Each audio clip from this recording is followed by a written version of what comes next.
साथियों, कहानी की शुरुआत होती है जॉन कैडबरी नाम के एक बच्चे से, जिसका जन्म करीब 220 साल पहले ब्रिटेन के बर्मिंघम में हुआ था। जॉन एक कुकर धर्म से ताल्लुक़ रखते थे और इस धर्म के लोगों की अपनी अलग ही मान्यताएं थी। वे चर्च या फिर किसी भी धार्मिक संस्था से नहीं जुड़े हुए थे। ईश्वर और उनके बीच उन्हें और किसी की भी मौजूदगी पसंद नहीं थी।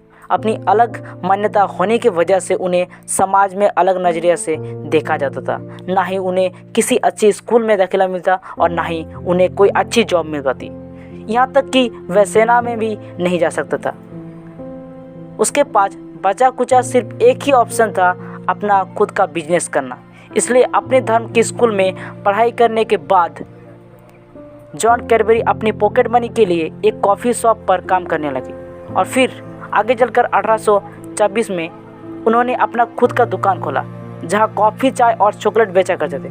अगले कुछ सालों के अनुभव के बाद उन्हें पता चला कि चाय और कॉफ़ी से ज़्यादा उनके चॉकलेट पसंद आने लगे और फिर 1831 से उन्होंने चाय और कॉफ़ी को छोड़कर सिर्फ चॉकलेट ट्रिक पर फोकस करना शुरू कर दिया, जिससे डिमांड बहुत तेज़ी से बढ़ने लगे। और फिर उसी साल उन्होंने चॉकलेट ट्रिक के ही करीब 16 और प्रकार की वैरायटी अपने मेनू में ऐड कर दी और देखते ही देखते 15 सालों में आसपास के सभी इलाकों में अपने विशेष कैडबरी चॉकलेट के लिए प्रसिद्ध हो चुके थे। आगे चलकर 1847 में जॉन ने अपने भाई बेंजामिन को भी इस व्यवसाय में शामिल कर दिया और फिर दोनों ने मिलकर ब्रिज स्ट्रीट में बहुत बड़ा कारखाना खोला। जॉर्ज ने 1905 में कैडबरी की मशहूर डेयरी मिल्क चॉकलेट का आविष्कार किया, जिसकी रिसर्च पर 1897 से ही कर रहे थे। जॉर्ज कैडबरी डार्क चॉकलेट से साथ कुछ नया बनाने के प्रयोग में लगे हुए थे।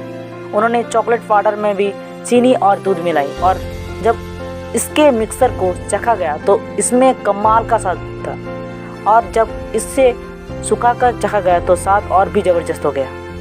और कुछ इसी तरह से कैडबरी की डेयरी मिल्क चॉकलेट बनी थी, जो आज भी कैडबरी ब्रांड की सबसे लोकप्रिय चॉकलेट है।